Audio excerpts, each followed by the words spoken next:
உணவை வீணடிக்காதீர்கள்.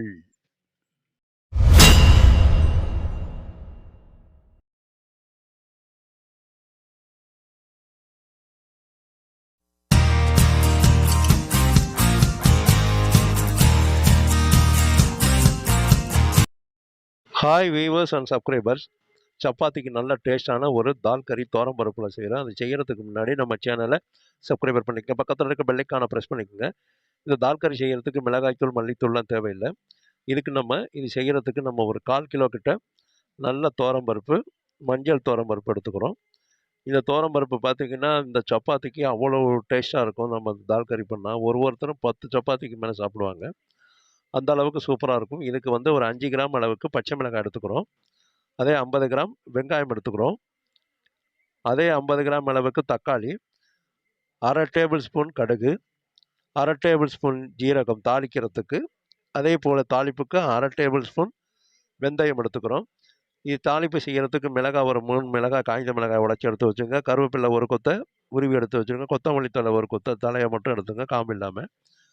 இந்த தோரம் பருப்பை நல்லா இது போல் ஒரு அகலமான கிண்ணத்தில் போட்டு அது முழுந்துற அளவுக்கு நல்லா தண்ணி ஊற்றி இதை நல்லா களைஞ்சி விட்டுறணும். இதை நல்லா களைஞ்சிட்டு நம்ம இந்த தாலை வேக போடுறதுக்கு, இந்த தோரம் பருப்பை வேக போடுறதுக்கு ஒரு குக்கர் எடுத்து ரெடி பண்ணி வச்சுங்க. கழுவி சுத்தம் பண்ணி எடுத்துக்கிட்டு இந்த மாதிரி அதை களைஞ்சிட்டு நம்ம அந்த குக்கரில் இந்த களைஞ்ச தோரம் பருப்பை அப்படியே எடுத்துக்கிறோம். ஒரு 1/4 கிலோ தோரம் பருப்பையும் எடுத்து சேர்த்துட்றோம். இந்த மாதிரி அதை சேர்த்துங்க. இந்த மாதிரி சேர்த்த பிறகு நம்ம எடுத்து வச்சிருக்க அந்த தக்காளியை நம்ம வெட்டி இது மாதிரி 2ஆக வெட்டி அதை சின்ன சின்னதாக வெட்டணும். இந்த தக்காளியோட காம்பில் அந்த பித்து இருக்கும். இந்த மாதிரி இந்த பித்தை மட்டும் தனியாக எடுத்து விட்டுருங்க. அந்த பித்தோடு சேர்த்து சமைக்கக்கூடாது. அதை நம்ம அந்த பித்தை மட்டும் தனியாக நம்ம நீக்கிக்கிறோம். இந்த மாதிரி நீக்கிட்டு இந்த தக்காளியோட அந்த அரை பகுதியை அப்படியே கீந்தி விடுங்க. கீந்தி விட்டு இது மேலே நைஸாக விட்டுங்க. ஏன்னா இது இந்த தோரம் பருப்போடு சேர்ந்து வேகும்போது இது அப்படியே பார்த்திங்கன்னா எல்லாம் குழஞ்சி அதோட ஜூஸ் ஃபுல்லாக அந்த தோரம் பருப்பில் இறங்கணும். அதனால் இந்த மாதிரி அதை வெட்டி நைஸாக பொடிசாக வெட்டி நீங்கள் அந்த தோரம் பருப்பில், நம்ம குக்கரில் போட்டிருக்க தோரம் பருப்பில் இந்த மாதிரி தூளாக வெட்டிக்கங்க. எவ்வளோக்கு நைஸாக வெட்டுறீங்களோ அவ்வளோக்கு நைஸாக நீங்கள் வெட்டிக்கலாம். இந்த மாதிரி வெட்டி இதை நம்ம அந்த தோரம் பருப்பில் சேர்த்துக்கிறோம். குக்கரில் சேர்த்துட்றோம். இந்த மாதிரி குக்கரில் சேர்த்துங்க. இது இந்த புளிப்பெல்லாம் இதோட நல்லா வெந்து பார்த்திங்கன்னா நல்லா ஜூஸியாக சூப்பராக இருக்கும். அதே போல் பார்த்திங்கன்னா நம்ம நறுக்கின 50 கிராம் தக்காளியை சேர்த்த பிறகு நம்ம பச்சை மிளகாயை இந்த மாதிரி எடுத்து கீந்தி விட்டுறோம். காம்பை நீக்கிட்டு இந்த அத்தனை மிளகாயும், இந்த 5 கிராம் மிளகாயும் அப்படியே சேர்த்துறோம். இந்த மாதிரி கீந்தி சேர்த்துங்க. கீந்தி போட்டுருங்க. கீந்தி போட்ட பிறகு நம்ம 50 கிராம் வெங்காயத்தையும் இந்த மாதிரி வெட்டி அதை கீந்தி விட்டுக்கிறோம். அப்படியே அந்த அரை பாதியை இந்த மாதிரி கீந்தி விட்டு நல்லா தூளாக வெட்டிக்கிறோம். இந்த மாதிரி தூளாக வெட்டி போட்டால் தான் இந்த வெங்காயம் பார்த்திங்கன்னா அந்த தோரம் பருப்பு வெந்து வரும்போது இந்த வெங்காயம் இருக்கிறதே தெரியக்கூடாது. அந்த அளவுக்கு அது குழஞ்சி போயிடணும். அந்த பருப்போடு சேர்ந்து நல்லா குழஞ்சாதான் இந்த வெங்காயத்தோட டேஸ்ட்டு பார்த்திங்கன்னா நமக்கு அற்புதமாக சூப்பராக இருக்கும். அதனால் இதை நல்லா தூளாக இது மாதிரி நைஸாக எவ்வளோவுக்கு தூளாக வேணுமாலும் நீங்கள் வெட்டி போட்டுக்கலாம். ஏன்னா நம்ம உங்களுக்கு வேக வச்ச பிறகு அந்த பருப்பு எடுக்கும்போது அதில் அந்த வெங்காயமே தெரியாது. அந்த அளவுக்கு இருக்கும். அதனால் இந்த மாதிரி தூளாக வெட்டி அந்த குக்கரில் நம்ம பருப்போடு சேர்த்துங்க. இந்த மாதிரி பருப்போட வெங்காயத்தையும் 50 கிராமையும் சேர்த்துருங்க. இது கூட உங்களுக்கு இலந்த பழம், அதை சின்ன இலந்த பழம் சைஸுக்கு பெருங்காயம் போட்டுங்க. பிசின் பெருங்காயம். மஞ்சத்தூள் ஒரு 1/4 டீஸ்பூன் மஞ்சத்தூள் போட்டுங்க. ஒரு 1/2 டேபிள் ஸ்பூன் மிளகை எடுத்து இந்த இடிக்கக்கூடிய உரலில் போட்டு இதை நல்லா இடித்து தான் சேர்க்கணும். இதை தூளாக போட்டிங்கனாலும் அவ்வளோவா நல்லா இருக்காது. இது போல் உரலில் வச்சு இடிக்கணும். இல்லைன்னா அம்மியில் வச்சு நகர்த்திக்கணும். நகர்த்தி இந்த மாதிரி இடித்து போட்டுங்க. இந்த மாதிரி இடித்து போடுறது தான் இந்த மிளகு தான் இந்த தால் கறிக்கு பார்த்திங்கன்னா உங்களுக்கு அந்த தோரம் பருப்புக்கு நல்ல டேஸ்ட்டை தர்றதே இந்த மிளகு மட்டும்தான். இதுதான் அவ்வளோ சூப்பராக இருக்கும். இந்த இடித்து சேர்க்கறதுனால அந்த மிளகோட வாசமும் இந்த பெருங்காயத்தோட வாசமும் இதனோட அந்த காரமும் நமக்கு அவ்வளோ சூப்பராக டெலிஷியஸாக இருக்கும். இதனால் இந்த மிளகை இந்த மாதிரி இடித்து அந்த குக்கரில் சேர்த்துங்க. தோரம் பருப்போடு சேர்த்துங்க. இதுக்கு தேவையான உப்பு ஒரு 1/4 டீஸ்பூன் உப்பு சேர்த்துங்க. உப்பை சேர்த்து இதுக்கு தேவையான அளவுக்கு நம்ம தண்ணி சேர்த்துக்கிறோம். நான் வந்து இதுக்கு வந்து ஒரு 3/4 லிட்டர் அளவுக்கு தண்ணி சேர்த்துக்கிறேன். இந்த 1/4 கிலோ துவரம் பருப்புக்கு 3/4 லிட்டர் அளவுக்கு தண்ணியை சேர்த்து இதை நல்லா கலந்து விட்டுருங்க. இந்த மாதிரி மிக்ஸ் பண்ணி நல்லா கலந்து விட்ட பிறகு இதை நல்லா மூடிடுங்க. அந்த குக்கரை மூடிடணும். நல்லா டைட்டாக பார்த்தீங்கன்னா நல்லா டைட்டாக மூடிட்டு இதை அப்படியே எடுத்து கொண்டு போய் அடுப்பில் வச்சிடணும். அடுப்பை பற்ற வச்சு இந்த குக்கரை வச்சுருங்க. இந்த மாதிரி கொண்டு போய் அப்படியே கொண்டு குக்கரை அடுப்பில் வச்சுருங்க. வச்சு அது மேலே ஒரு விசில் போட்டுருங்க. வெயிட்டை போட்டுருங்க. போட்டுட்டிங்கன்னா உங்களுக்கு இந்த மாதிரி வந்து 3 விசில் வரணும். 3 விசில் 4 விசில் விட்டிங்கன்னா நல்லா கெட்டியாக இருக்கும். இது மாதிரி 3 விசில் வந்தோடனே உங்களுக்கு அற்புதமாக எல்லாம் பார்த்தீங்கன்னா அந்த மிளகாயிலேருந்து தக்காளி வெங்காயம் எல்லாம் நல்லா குழஞ்சி போகும். இந்த மாதிரி விட்டுருங்க. 3லேருந்து 4 விசில் வரைக்கும் கூட இதை நீங்கள் வச்சுக்கலாம். இப்போ இதை ஓப்பன் பண்ணிங்கன்னா அப்படியே பார்த்தீங்கன்னா நல்லா குலைவாக அப்படியே இருக்கும். அருமையாக பார்த்தீங்கன்னா இப்போ முழுசாக இருக்கிற மாதிரி இருக்கும். இப்போ நீங்கள் அப்படியே கரண்டியை கொடுத்து அப்படியே குழச்சிட்டிங்கன்னா அப்படியே நல்லா பார்த்தீங்கன்னா திக்காக இருக்கும். அது அந்த அளவுக்கு அந்த தால் கறி சூப்பராக இருக்கும். அப்படியே வாசம் கம கமன்னு இருக்கும். வீடே வாசிக்கும். இந்த மாதிரி ஆகிடும். இப்போ இதில் வெங்காயம் எதுவும் பார்த்தீங்கன்னா தெரியாது. தக்காளியோட தோல் மட்டும்தான் நமக்கு இருக்கும். அதெல்லாம் பார்த்தீங்கன்னா வெந்து குழஞ்சி பச்சை மிளகாயிலேருந்து எல்லாம் வெந்து குழஞ்சி நல்லா கூலாக அந்த மாதிரி இருக்கும்.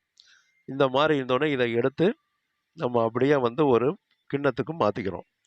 இந்த மாதிரி இருக்கும். அது இந்த மாதிரி பதத்துக்கு அது இருக்கணும்.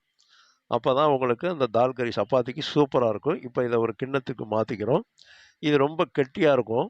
அதனால் இது கொஞ்சம் தண்ணி வேணுங்கிறதுக்காக அந்த குக்கரில் இருக்கக்கூடிய துவரம் பருப்புக்காக அப்படியே அதை கழுவி அந்த துவரம் பருப்போடு சேர்த்து அந்த தண்ணியோடு சேர்த்துருங்க.